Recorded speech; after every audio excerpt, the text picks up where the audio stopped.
Hi peeps, welcome to my videos and come back with me, Okta.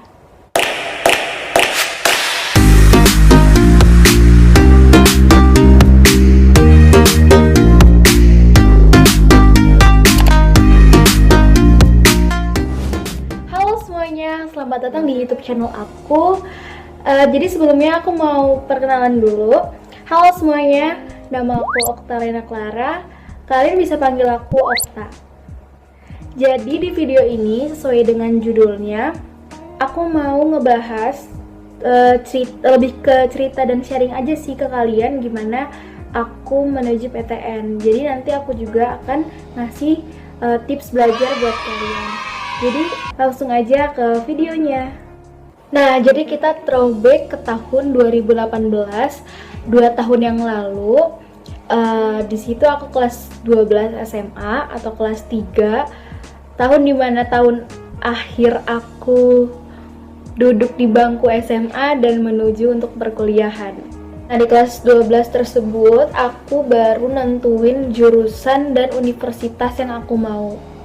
Jujur aja kelas 10 dan kelas 11 tuh aku belum mikirin perkuliahan, belum mikirin dunia perkuliahan karena pengen ngerasain vibes SMA tuh gimana sih. Jadi tuh kerjanya main-main ya, belum pikir kesana sih. Nah, semenjak kelas 12 aku udah mulai mencoba memikirkan perkuliahan dan akhirnya aku ikut bimbel dan aku juga konsultasi ke guru BK aku, ke guru bimbel aku tuh cocoknya di mana sih sesuai dengan minat aku. Nah, terus aku juga punya keinginan untuk masuk ke kuota SNMPTN. Kalau di tahun aku, sekolahku itu ngebuka 40% atau 50% untuk kuota SNMPTN. Dan pastinya nilai rapot itu harus bagus dan selalu naik untuk bisa masuk ke dalam kuota tersebut. Nah, terus pas pengumuman kuota itu, aku itu masuk ke dalam kuota tersebut.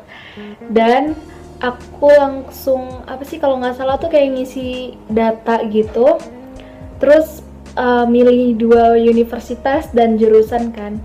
Nah, di situ aku memilih pilihan pertama itu pariwisata UGM dan keduanya pariwisata di UB, Universitas Brawijaya Malang. Sebenarnya klasik sih aku milih UGM, mungkin karena aku berpikiran UGM itu kan di Yogyakarta dan di Yogyakarta itu so many destinations, jadinya relate dengan jurusan aku. Jadi kan karena aku milihnya pariwisata dan di sana kan banyak pariwisata, jadinya mungkin ya berhubungan dan tentunya bisa jalan-jalan. Nah, terus pengumuman SNMPTN itu kalau nggak salah 17 April jam 5 sore. Iya nggak sih? Bener nggak sih? Seingatku ya. Nah, terus aku itu posisinya di rumah aku buka, masukin password sama nomor apa gitu, aku lupa banget. Terus aku buka dan ternyata bertanda merah alias tidak masuk di jalur SNMPTN. Kalau ditanya rasanya gimana?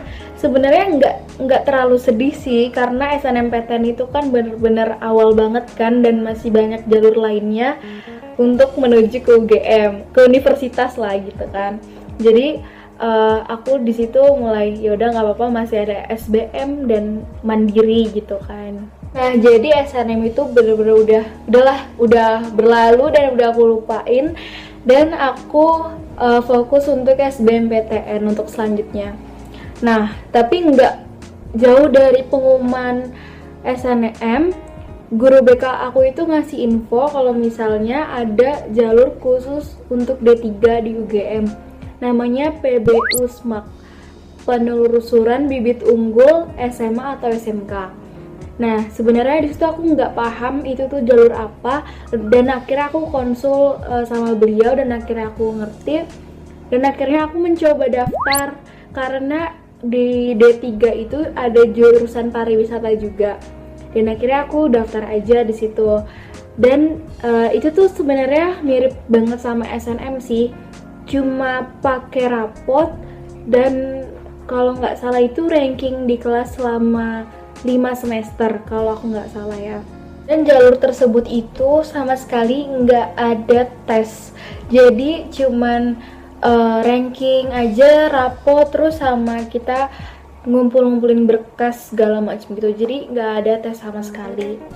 Nah yaudah, sebenarnya sih aku nggak berharap di jalur tersebut karena aku masih pengen coba di SBM, dan itu kalau nggak salah 28 April itu terakhir pendaftaran PB Usmak, dan 28 Mei itu pengumumannya. Dan aku lupa banget tes SBM itu tanggal berapa, tapi kalau nggak salah itu Juni itu udah pengumuman. Jadi pengumuman PBU dulu baru SBMPTN. Nah jadi untuk SBMPTN itu kan milih 3 universitas dan 3 jurusan. Untuk pilihan pertama aku milih UGM dengan jurusan pariwisata, dan pilihan kedua UB pariwisata juga, dan yang pilihan ketiga itu aku pilih UPN Jakarta jurusan ilmu komunikasi. Setelah tes SBM, di situ aku ngerasa kayak lega banget karena akhirnya tes juga, jadi tinggal nunggu pengumuman aja. Jadi di situ aku nungguin 2 pengumuman, yaitu PB Usmak sama SBMPTN. Nah, singkat cerita, tanggal 28 Mei itu pengumuman PB Usmak. Aku inget banget itu tuh pengumumannya jam 10 malam. Dan di saat itu tuh bener-bener deg-degan banget karena ya ampun, pengumumannya tuh malam banget kan, jam 10 malam, dan kalau misalnya gak keterima tuh kayak sedih banget sih, malam-malam terus kayak sedih gitu kan, ya gitulah bahasanya. Nah, akhirnya aku buka sendirian di ruang tamu. Di sini nih aku buka, dan aku tuh nggak mau kasih tahu siapa-siapa dulu karena kalau misalnya nggak keterima, aku kayak nggak mau ya buat mereka sedih gitu kan. Nah akhirnya aku buka sendirian, tapi sebelum aku buka webnya, aku tuh cek dulu kan grup yang dibuat sama guru BK aku, dan udah ada beberapa anak tuh yang bilang alhamdulillah keterima. Dan disitu tuh buat aku makin kayak aduh deg-degan banget, pokoknya bener-bener deg-degan banget. Dan akhirnya 10 lewat itu aku baru buka webnya. Dan akhirnya aku buka webnya, terus kayak sumpah ngetik itu bener-bener gemeter banget tangan. Terus aku masukin username sama passwordnya, dan akhirnya loading gitu kan, masih loading. Terus akhirnya aku scroll ke bawah karena pengumuman itu paling bawah. Ya, pengumuman itu paling bawah. Nah terus aku tuh kayak mau pencet pengumuman tuh kayak berdoa dulu pokoknya. Terus akhirnya aku pencet pengumuman, aku nggak langsung lihat, kayak aku miringin dulu handphonenya. Terus kayak aku tuh baru gini nih liatnya. Terus aku balik lagi karena tadi tuh apa ya gitu kan, kayak aku mengingat-ingat. Terus ada tulisan selamat gitu kan, selamat. Terus selamat Anda pokoknya nanti aku taruh di sini tulisannya, aku lupa. Terus kayak aku langsung lari ke kamar kan, kayak aku nanya ini tuh diterima nggak sih gitu kan, pokoknya dengan muka excited gitu kan. Terus kayak iya ini diterima, terus kayak alhamdulillah. Pokoknya di situ tuh dibilang bahagia banget.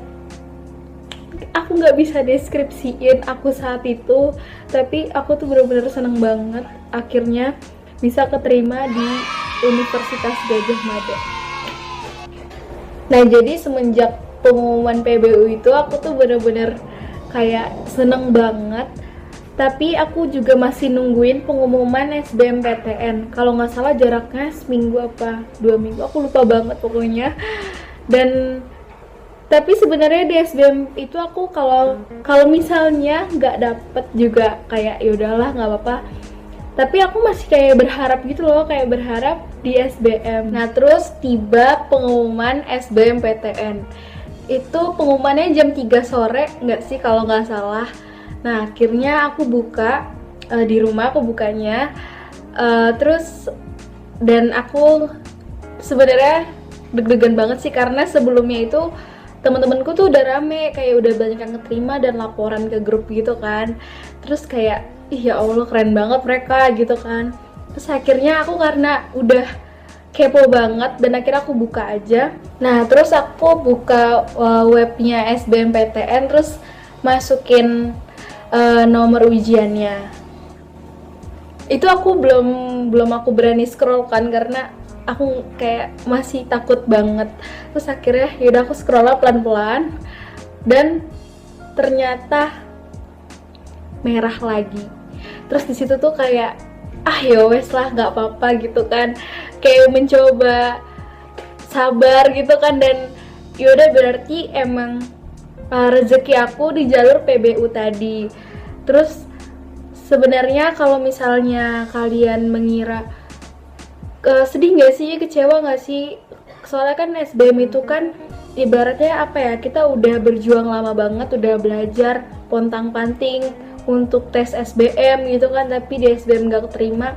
Sebenarnya aku kayak ya udah nggak apa-apa, karena memang balik lagi rezeki aku mungkin ada di jalur lain kayak gitu teman-teman. Nah itu tadi proses aku menuju PTN. Jadi totalnya aku melewati 3 jalur masuk. Yang pertama itu SNM, PBU, sama SBMPTN. Nah sebenarnya aku itu hampir daftar di Penmaba sama UTUL. Penmaba itu UNJ Jakarta, dan UTUL itu ujian mandirinya UGM. Tapi nggak jadi dan belum bayar juga, karena aku masih berharap dari 3 jalur ini bisa masuk di salah satunya kayak gitu. Nah selanjutnya aku mau ngasih tips belajar buat kalian. Sebenarnya aku itu dibilang ambis, enggak banget, karena bener-bener kayak yaudah biasa aja belajarnya gitu. Yang pertama adalah salin coret-coretan kalian ke dalam binder. Karena kalau menurut pengalamanku, kalau misalnya kita salin lagi coret-coretan tersebut, itu kita sekaligus belajar lagi, dan kita tulisan di binder itu lebih rapih. So pasti kita lebih enak bacanya di dalam binder tersebut dibanding cuman coret-coretan aja. Soalnya kalau aku pribadi ngelihat coret-coretan itu tuh udah pusing sendiri gitu loh. Jadi kalau misalnya kita salin ke binder, lebih sering dibaca lagi dan lebih enak bacanya. Nah, terus yang selanjutnya, kita harus belajar cerdas, bukan belajar keras. Nah, maksudnya apa sih belajar cerdas, bukan belajar keras itu? Jadi, belajar cerdas itu adalah belajar di jam-jam tertentu. Kalau menurutku, yang efektif dan ampuh itu belajar di jam 3 pagi atau jam 5 subuh. Nah, tapi di luar jam tersebut, kalian juga bisa menentukan jam belajar kalian sendiri. Tapi jangan lupa, belajar itu sejam 2 jam kalian harus take a rest gitu loh. Jangan kalian belajar terlalu lama dan berlarut-larut. Nah, kalau belajar keras itu, contohnya kayak misalnya kita itu terlalu ambis dan belajar itu benar-benar seharian, kalian lupa makan, lupa istirahat, lupa tidur. Nah, itu malah nantinya yang akan bikin kalian pusing sendiri, terus nanti kalian malah sakit. Jadi kita harus pintar-pintar menentukan jam belajar kita. Nah, jadi tips yang terakhir itu, kalian harus sering-sering latihan soal dan mengumpulkan kumpulan soal tryout dari tempat les kalian atau dari sekolah kalian. Nah, dengan seringnya kalian nanti tahu jenis-jenis soal, nah itu kalian bisa lebih gampang ngerjain soal-soalnya kayak gitu. Dan untuk teman-teman kelas 12, semoga kalian dilancarkan ujiannya dan bisa masuk ke dalam PTN yang kalian inginkan. Dan jangan lupa harus tetap semangat. Mungkin segitu aja video dari aku. Semoga video ini bisa bermanfaat buat kalian. Dan terima kasih. Dadah.